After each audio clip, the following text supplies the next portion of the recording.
This is the first time in the history of schools in the country that we switched to this kind of a mode of teaching. So it was difficult for us to get the teachers the skills to handle online classes for the children effectively. So we held a series of training for the teachers. There are so many other platforms that we tried, and every school has selected a platform that's most convenient to them. In course of time, brought the teachers to such a stage where they are able to handle these online classes effectively now. In spite of all the teaching going on so well, the emotional connectivity between the students and the teachers that we once had when they were in the school is lost to some extent now. Beyond the class time, we try to interact with the children informally. We conduct cultural programs online for them.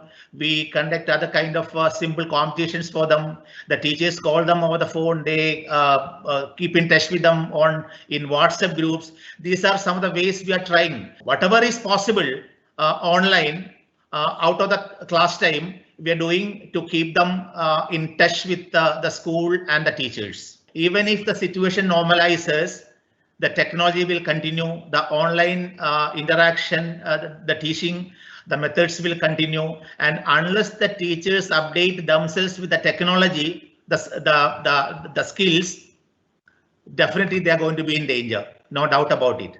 My single sentence message is that either shape up or ship out. I hope you all will agree with me on this statement that teaching is the noblest of all the profession. Do our teachers get such heavy pay packets at the end of the month? The answer, I'm sure, will be no. What is the other condition when we say that a profession is very good?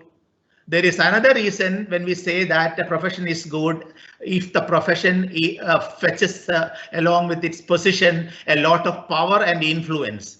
Most of the people, I mean, at least a few of the people in the society do not consider the profession of teaching to be respectable and significant.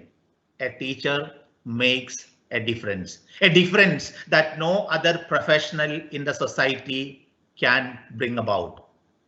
And that's the reason why we consider the teaching to be the noblest of all the profession, not because the teachers are the rich people or the most influential people. I strongly believe that even after things normalize, maybe after a couple of months or maybe later, this online system of education to some extent will continue to be in force. Be true to your profession. And secondly, be supportive and considerate to your colleagues.